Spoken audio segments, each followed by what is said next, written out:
नमस्कार दोस्तों, स्वागत है आपके अपने YouTube channel Vinod Hindi point में। दोस्तों आज के इस वीडियो में पढ़ने वाले हैं ये हमारे टीजीटी हिंदी का पेपर जो 23 दिसंबर को हुआ था। और साथ ही साथ ये भी देखेंगे कि इस पेपर में कितने ऐसे प्रश्न हैं जिनके विकल्प गलत हैं और कितने प्रश्नों पर जो है सभी को समान अंक मिल सकते हैं। या तो प्रश्न डिलीट होंगे या फिर सभी को समान अंक मिलेंगे। उससे पहले अगर आप चैनल पर नए हैं तो चैनल को सब्सक्राइब कर लीजिए, वीडियो को शेयर कर दीजिए। तो चलिए शुरू करते हैं आज का ये वीडियो। पहला जो प्रश्न पूछा गया है, वर्तनी की दृष्टि से शुद्ध कौन सा होगा? तो इसमें जो शुद्ध होगा विकल्प 1 द्रष्टव्य, ये शुद्ध है क्योंकि सांसारिक में इस चंद्र बिंदु नहीं रहेगा और प्रदर्शनी जो है प्रदर्शनी इस तरह से होगा और व्यवहारिक में या के बाद मात्रा होगी। ठीक है, तो इसका सही उत्तर हो जाएगा द्रष्टव्य। अगला प्रश्न है, आदि हिंदी को निम्नलिखित में से किसने वीर कला और धर्म काल नामक दो कालों में बांटा है? तो वीर काल और धर्म काल। आचार्य रामचंद्र शुक्ल ने आदिकाल को वीरगाथा काल कहा है, वीरकाल इन्होंने कहा नहीं है। हजारी प्रसाद द्विवेदी ने आदिकाल कहा है, मिश्र बंधु ने जो है प्रारंभिक काल कहा है। कामता प्रसाद गुरु इसका सही उत्तर होगा। प्रश्न संख्या 43 है, संवत 1050 से हिंदी साहित्य का आरंभ मानने वाले साहित्यकार कौन है? तो इसका सही उत्तर हो जाएगा आचार्य रामचंद्र शुक्ल। विकल्पों को पढ़ेंगे तो समय ज़्यादा लग जाएगा, इसलिए उत्तर को बताते चलते हैं। निम्नलिखित में कौन सा हजारी प्रसाद द्विवेदी का निबंध संकलन नहीं है? तो इसका सही उत्तर हो जाएगा आधुनिकता बोध। ये हजारी प्रसाद द्विवेदी का नहीं है। कल्पलता विचार और विवितर्क विचार प्रवाह ये तीनों है। अगला प्रश्न है, वाक्य रचना की दृष्टि से अशुद्ध वाक्य कौन सा है? तो अशुद्ध जो हो जाएगा, मोहन तुम्हारे से नहीं डरता, ये अशुद्ध है। मोहन तुमसे नहीं डरता, ये होना चाहिए। ठीक है, ये अशुद्ध वाक्य है। अगला प्रश्न है, इलाचंद जोशी ने अपनी किस पुस्तक के लेखन से मनोवैज्ञानिक आलोचना की शुरुआत की थी? तो इसका सही उत्तर हो जाएगा साहित्य सर्जना। अगला प्रश्न है, निम्नलिखित में कौन सा कथन नागार्जुन के उपन्यासों के बारे में सही नहीं है? बाबा नागार्जुन के उपन्यासों की जो विषय वस्तु है उससे संबंधित ये प्रश्न है। तो वरुण के बेटे में मछुआरा संघ की स्थापना बिल्कुल सही है। बलचनामा में अन्याय और अत्याचार के विरुद्ध परिश्रमी और ईमानदार किसान का संघर्ष, ये भी सही है। वलचनमा जो है ये मुंशी प्रेमचंद जी के प्रसिद्ध उपन्यास गोदान से संबंधित है, कहीं ना कहीं उनसे ये मेल खाता हुआ उपन्यास है। रजनाथ की चाची में अनमेल विवाह की समस्या, बिल्कुल ये गलत है। इसका सही उत्तर हो जाएगा 3, क्योंकि रजनाथ की चाची उपन्यास में जो है यह अनमेल विवाह नहीं है, मिथिला विवाह का वर्णन किया गया है। इसमें रजनाथ की चाची के साथ साथ इसकी एक प्रमुख और पात्र है जिनका नाम है गौरी। बाबा बटेश्वर नाथ में बरगद के पुराने वृक्ष, ये तो सही है। अगला प्रश्न है, जन्मकाल की दृष्टि से निम्नलिखित आलोचकों का सही अनुक्रम कौन सा होगा? प्रकाश चंद्र गुप्त, मुक्तिबोध, नामवर सिंह, रामविलास शर्मा। तो इसका सही उत्तर हो जाएगा 3। प्रकाश चंद्र गुप्त 1908 ईस्वी, रामविलास शर्मा 1912 है, मुक्तिबोध 1917 है, नामवर सिंह 1926 है। अगला प्रश्न है, निम्नलिखित में से कहानी संग्रह और कहानीकार का असंगत मेल कौन सा होगा? तो जानवर और जानवर मोहन राकेश, ये सही है। पृथ्वी और स्वर्ग, स्वर्ग और पृथ्वी धर्मवीर भारती, ये भी सही है। अभिमन्यु की आत्महत्या राजेंद्र यादव, ये भी सही है। मौत का नगर, ये कमलेश्वर का नहीं है, मौत का नगर जो है अमरकांत का है। अगला प्रश्न है, निम्नलिखित में से कौन सा प्रेमचंद युगीन कहानी का प्रकार नहीं है? वातावरण प्रधान कहानियाँ, कथानक प्रधान कहानियाँ, चैत्र प्रधान कहानियाँ, शैली प्रधान कहानियाँ। तो इसका सही उत्तर हो जाएगा शैली प्रधान कहानियाँ जो है ये प्रेमचंद युगीन कहानियों का प्रकार नहीं है। अगला प्रश्न है, निराला की साहित्य साधना नामक कृति के लेखक कौन है? तो निराला की साहित्य साधना नामक कृति के लेखक है रामविलास शर्मा, 3 खंडों में विभाजित है। निम्नलिखित में से भारतेंदु का नाटक नहीं है? तो भारतेंदु का जो नाटक नहीं है वो पद्मावती नहीं है। भारत जननी, प्रेम योगिनी, नील देवी, ये भारतेंदु के नाटक है। भारतेंदु ने कुल 17 नाटकों की रचना की थी। अगला प्रश्न है, मेरी जीवन यात्रा आत्मकथा के लेखक कौन है? मेरी जीवन यात्रा बहुत ही प्रसिद्ध है, तो इसका सही उत्तर हो जाएगा राहुल सांकृत्यायन। अगला प्रश्न है, बीसल देव रासो के रचयिता कौन है? तो बीसल देव रासो के रचयिता है नरपत नाल है। ठीक है, कहीं कहीं आपको नरपति नाल ही मिलेगा, तो दोनों सही है, नरपत नाल है, नरपत नाल। अगला प्रश्न है, अरे यायावर याद रहेगा यात्रा वृतांत के लेखक कौन है? अरे यायावर याद रहेगा यात्रा वृतांत के लेखक है अज्ञे। मिट्टी के पुतले नामक संस्मरण रेखा चित्र के रचयिता कौन है? मिट्टी के पुतले, तो इसका सही उत्तर हो जाएगा प्रकाश चंद्र गुप्त। मिट्टी के पुतले जो संस्मरण है ये प्रकाश चंद्र गुप्त का है। पेपर के स्तर की बात की जाए तो ना तो बहुत ज़्यादा सरल है ना तो बहुत ज़्यादा कठिन है। इन 80 प्रश्नों में से आपको 18 से 20 प्रश्न बिल्कुल सरल मिलेंगे, तो इससे ये आप बिल्कुल ना सोचिए कि पेपर बहुत ही आसान था। कुछ ऐसे प्रश्न हैं जो कन्फ्यूज़न की जो स्थिति है वो उत्पन्न कर रहे हैं। बाकी आप देखिए आगे के जो प्रश्न आ रहे हैं, आप खुद अंदाज़ा लगाइए पेपर का स्तर कैसा था। ऋण जल धन जल नामक रिपोर्टाज के लेखक कौन है? फणीश्वर नाथ रेणु। अतीत के चलचित्र किसकी रचना है? तो अतीत के चलचित्र जो है ये महादेवी वर्मा की रचना है। सूर समाना चंद में दहूँ किया एक घर, मन का चिंता तब भया कछु पुरविला लेख काव्य पंक्तियों के रचयिता कौन है? तो सूर समाना चंद ये बहुत ही प्रसिद्ध और पुरानी है, ये कबीरदास की पंक्ति है। हिंदी कवियों में मैथिल कोकिल किसे कहा जाता है? कई बार परीक्षा में पूछा गया है। विद्यापति को कहा जाता है। उनकी रचना जो है पदावली के आधार पर इन्हें मैथिल कोकिल कहा जाता है। राष्ट्रीय शिक्षा नीति किस वर्ष लाई गई? तो राष्ट्रीय शिक्षा नीति जो है 2020 में लाई गई थी। राष्ट्रीय शिक्षा नीति में वंचित बच्चों की अधिकता वाले क्षेत्रों के स्कूलों में छात्र शिक्षक अनुपात पीटीआर से कम रखा गया है। तो 30 छात्र पर 1 शिक्षक, 30:1। भारत सरकार द्वारा 1986 में लाई गई शिक्षा से संबंधित नीति का क्या नाम है? तो राष्ट्रीय शिक्षा नीति, जिसे एनईपी कहा जाता है, नेशनल एजुकेशन पॉलिसी। राष्ट्रीय शिक्षा नीति के सापेक्ष भाषा, कला और संस्कृति के बारे में कौन सा कथन सही नहीं है? तो इसमें जो सही कथन नहीं है वह है भारतीय कला एवं संस्कृति का संवर्धन केवल राष्ट्र के लिए महत्वपूर्ण नहीं, केवल राष्ट्र के लिए नहीं है, ये जो है समस्त जनमानस के लिए है। तो ये जो विकल्प है असंगत है, गलत है, ठीक है। राष्ट्रीय शिक्षा नीति की विशेषता नहीं है, तो राष्ट्रीय शिक्षा नीति की विशेषता तकनीकी की अपेक्षा व्यक्तिगत प्रयास पर बल नहीं आपको देना है। ये राष्ट्रीय शिक्षा नीति की विशेषता नहीं है। बहुभाषिकता है, अवधारणात्मक समझ पर जोर है, रचनात्मकता और तार्किक सोच है। बहुभाषिकता जो है प्रमुख विशेषताओं में से एक है। शिक्षा शास्त्र है, तो शिक्षा शास्त्र क्या है? शिक्षा शास्त्र एक शिक्षण अधिगम है। भाषा कौशल का प्रमुख प्रकार नहीं है, तो भाषा कौशल का जो प्रमुख प्रकार है सुनना है, बोलना है, लिखना है। चिंतन कौशल ये नहीं है। शिक्षण की विधियों का प्रकार नहीं है, तो शिक्षण की विधियों का जो प्रकार नहीं है, श्यामपट्ट श्वेतपट्ट केंद्रित प्रणाली ये नहीं है। बाकी सामग्री केंद्रित विधि में सब कुछ आ गया। शिक्षक केंद्रित है, शिक्षार्थी केंद्रित है, सामग्री केंद्रित है, क्योंकि सामग्री केंद्रित में श्यामपट्ट श्वेतपट्ट सब आ गया, तो ये तीसरा विकल्प गलत होगा। निम्नलिखित में से कौन सा बच्चे के शारीरिक विकास का संकेतक है? तो शारीरिक विकास का जो संकेतक है वह है मात्रात्मक। शिक्षा में अधिगम प्रक्रिया में अभिवृद्धि के लिए प्रौद्योगिकी के उपयोग को क्या कहा जाता है? इसका उत्तर आप कमेंट करके बताएं, क्योंकि इसका उत्तर आईसीटी भी हो सकता है, सूचना प्रौद्योगिकी भी हो सकता है। जॉन डेवी के अनुसार विद्यालय एक संस्थान है। जॉन डेवी के अनुसार विद्यालय एक संस्थान है। क्या संस्थान है? पर्यावरणिक है या फिर सामाजिक है? बताइए आप कमेंट करके, आपको सही क्या लग रहा है। यदि एक विशेष क्षमता अधिक बार उपयोग में लाई जाएगी तो वह क्या होगी? मजबूत हो जाएगी। कोई भी चीज़ एक से अधिक बार जब बार बार उपयोग में लाई जाएगी वह जो है मजबूत हो जाएगी, उस पर अच्छी से पकड़ हो जाएगी। जॉन डेवी के अनुसार छात्रों को निम्नलिखित में से किसके लिए अवश्य तैयार करना चाहिए? तो उद्यमता। अब जो प्रश्न है 76 से 80 तक, और ये जो है गद्यांश से संबंधित ये प्रश्न है, और इसमें जो है गद्यांश को नहीं रखा गया है, बाकी उसके प्रश्नों को रखा गया है। तो इसका जो उत्तर होगा वो बताते चलेंगे। गांव के युवा शहर पलायन कर जाते हैं, तो क्यों पलायन कर जाते हैं? गांव में रोजगार के अवसरों का अभाव है, इसलिए। लेखक बार बार गाँव आता है, क्योंकि उसे जो है गाँव की सुगंध उसको आकर्षित करती है।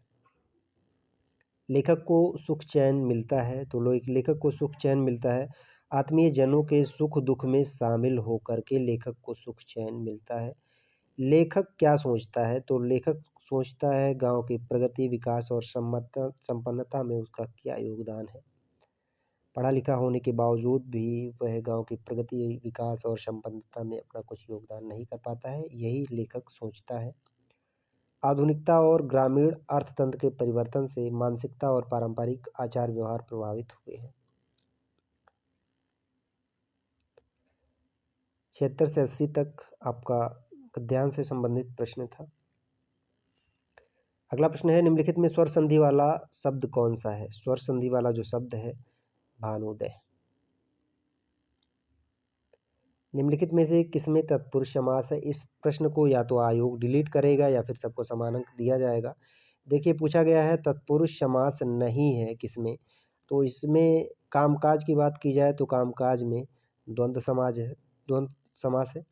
निशाचर की बात की जाए तो निशाचर मतलब होता है जैसे रात्रि को विचरण करने वाला, ठीक है।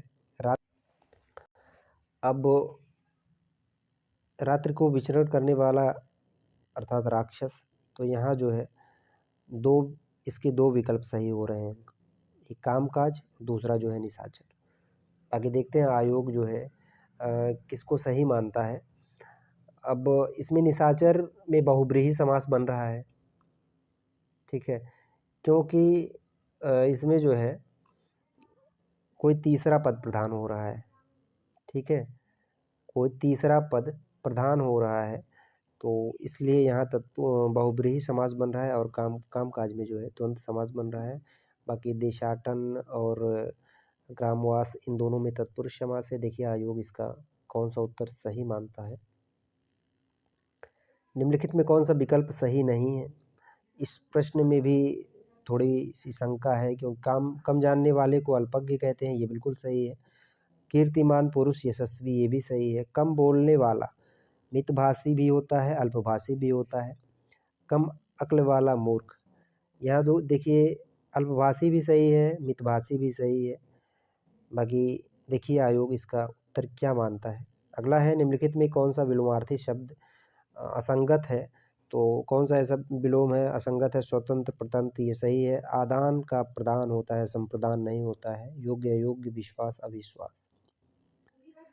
अगला प्रश्न है, अश्व का पर्यायवाची नहीं है, तो अश्व का पर्यायवाची नहीं है, तुरंगम जो है यह अश्व का पर्यायवाची नहीं है।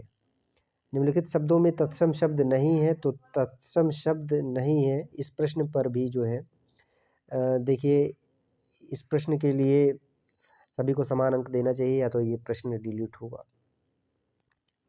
राजा जो है तत्सम शब्द और तद्भव शब्द दोनों की श्रेणी में आता है। बहुत से लोगों का मानना है कि राजा का जो तद्भव होगा वह राय होगा, लेकिन पिता का तत्सम होता है पितृ, ठीक है। तत्सम शब्द नहीं है तो पिता होना चाहिए इसका सही उत्तर। अगर पिता नहीं है तो इस प्रश्न को आयोग डिलीट करेगा, ठीक है। राय भी हो रहा है और पिता भी हो रहा है, क्योंकि राजा का जो तद्भव होगा वह राय होगा और पिता का जो तत्सम होगा वह पितृ होगा। आपके अनुसार क्या हो रहा है आप कमेंट करके बताएं। शुभकामना पत्र लिखा जाता है, तो शुभकामना पत्र जो लिखा जाता है कार्य प्रारंभ करने के लिए लिखा जाता है। निम्नलिखित में से आर्य भाषाओं में सम्मिलित नहीं है, तो आर्य भाषाओं में सम्मिलित नहीं है फारसी, यूनानी, अंग्रेजी, तीनों है, अरबी नहीं है। अंग फूले न समाना, बहुत प्रसन्न होना। अब जिनका पेपर अच्छा गया होगा टीजीटी का, वह तो अंग फूले नहीं समाएंगे। अगला प्रश्न, निम्नलिखित में वर्तनी की दृष्टि से अशुद्ध शब्द है, तो अशुद्ध जो है दुष्कर है। दुष्कर इस तरह से होगा। निम्नलिखित में एकार्थी शब्द है, एकार्थी शब्द है, तो इस प्रश्न के लिए भी विवाद उत्पन्न हो रहा है, क्योंकि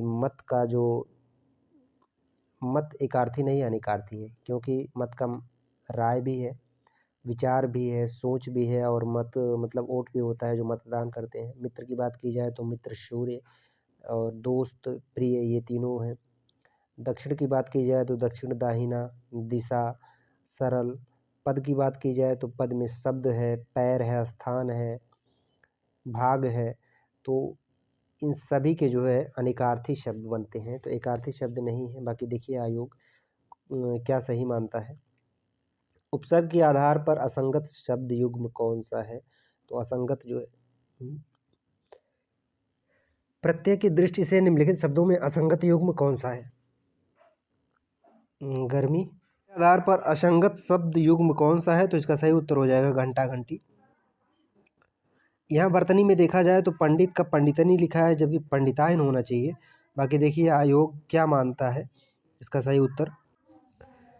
चार चौकन्ने सिपाहियों ने इस चोर को पकड़ लिया वाक्य के रेखांकित अंश में पदबंध है, तो इसमें जो रेखांकित शब्द अंश है तो इसमें संज्ञा पदबंध होगा। निम्नलिखित में कौन सी रचना केशवदास द्वारा लिखित नहीं है? तो इसका सही उत्तर हो जाएगा हित तरंगिनी।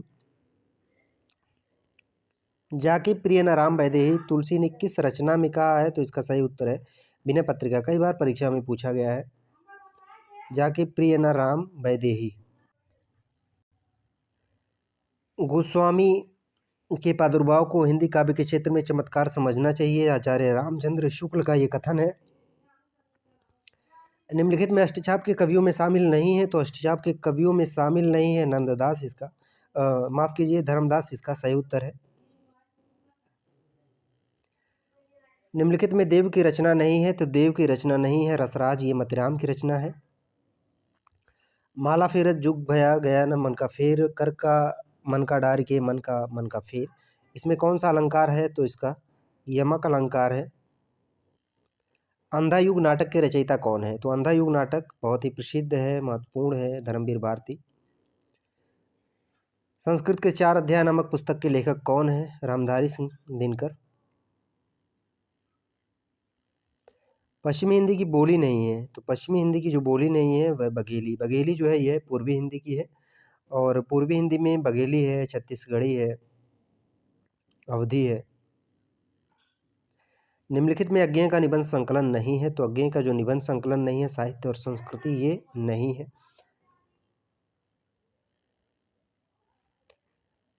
संज्ञा से संज्ञा शब्दों में असंगत है। संज्ञा से संज्ञा शब्दों में जो असंगत है वह है धर्म का धार्मिक, ये असंगत है क्योंकि धर्म धार्मिक ये जो है विशेषता बता रहा है, विशेषण है। ठीक है। खाटखटिया, लट लठिया, रस्सा रस्सी, ये तीनों सही है। महाराणा का महत्व किसकी रचना है? तो महाराणा का महत्व जयशंकर प्रसाद की है। संविधान के किस अनुच्छेद में हिंदी को संघ की राष्ट्रभाषा स्वीकार किया गया है? 343। सघन कुंज छाया सुखद शीतल मंद शरीर, मन हवे जात अजय वहाँ बा जमुना के तीर, दोहे के रचनाकार कौन है? बिहारी। साकेत के रचनाकार कौन है? उर्मिला इनकी प्रमुख पात्र हैं। तो साकेत जो है मैथिली शरण गुप्त की रचना है। निम्नलिखित में से कौन सी घनानंद की रचना नहीं है? तो घनानंद की जो रचना नहीं है छत्र प्रकाश, ये नहीं है। निम्नलिखित में कौन सी भाषा भारतीय संविधान की 8वीं अनुसूची में सम्मिलित नहीं है? अंग्रेजी सम्मिलित नहीं है। उच्चारण स्थान के आधार पर निम्नलिखित में असंगत युग्म कौन सा होगा? तो तालव्य न, ये असंगत है। 252 बैसड़ों की वार्ता के लेखक कौन है? तो 252 बैसड़ों की वार्ता के लेखक है विट्ठलनाथ। एकार्थी शब्द है, तो एकार्थी शब्द इसमें कौन सा होगा? इसका सही उत्तर हो जाएगा अनुराग। अरुण की बात की जाए तो अरुण का अनिकार्थी शब्द जो है सूर्य है, केसर है, सोना है। अरुण एकार्थी शब्द नहीं है, अनिकार्थी है। अल की बात की जाए तो भौरा है, कुत्ता है, मदिरा है। अभिजात जो है यह सुंदर है और उच्च कुल का है। ठीक है, अनुराग इसका सही उत्तर है। व्यक्तिवाचक संज्ञा है, तो व्यक्तिवाचक संज्ञा जो शब्द है हितकारिणी। निम्नलिखित में असंगत युग्म कौन सा है? तो असंगत युग्म जो है सागर विजय लक्ष्मी नारायण ऋषि, यह संगत है। सागर विजय किसका है? तो उदय शंकर भट्ट का है। निम्नलिखित में असंगत शब्द है, इस प्रश्न पर जो है समान अंक मिल सकते हैं या तो ये प्रश्न डिलीट हो सकता है। वर्तनी की दृष्टि से देखें तो यहाँ चंद्रावली नहीं चंद्रावती होता है। चंद्रावती सदल मिश्र, अगर चंद्रावती होता तो ये सही होता। माधव विलास इसका सही उत्तर है, क्योंकि माधव विलास सदा सुखलाल नियाज का नहीं है, ये लल्लू लाल का है। लेकिन यहाँ चंद्रावली जो है ये भारतेंदु हरिश्चंद्र का नाटक है। सदल मिश्र का चंद्रावती है। बाकी देखिए आयोग क्या मानता है। गीतिका काव्य संग्रह के रचनाकार कौन है? तो गीतिका सूर्यकांत त्रिपाठी निराला। निम्नलिखित में असंगत युग्म कौन सा है? तो असंगत युग्म की बात की जाए तो रक्तबीज गिरिराज किशोर, ये असंगत है। रक्तबीज जो है ये शंकर शेष का है। रक्तबीज एक कविता भी है अज्ञेय की, तो इसका असंगत युग्म होगा रक्तबीज गिरिराज किशोर। यह थे कुल 80 प्रश्न टीजीटी हिंदी से। बाकी प्रश्न कैसे थे, इसका स्तर क्या था, आप सब कमेंट करके बताएं। आपका स्कोर कितना है? और चैनल पर एक पोल पड़ा है, पोल के माध्यम से जो है आपका स्कोर क्या बन रहा है हिंदी टीजीटी में। उसके बाद हमारा जो अगला वीडियो होगा कट ऑफ पर होगा। बाकी पेपर ना तो बहुत ज़्यादा आसान है ना तो बहुत ज़्यादा कठिन है। मिलते हैं अगले वीडियो में कट ऑफ के साथ, तब तक के लिए नमस्कार।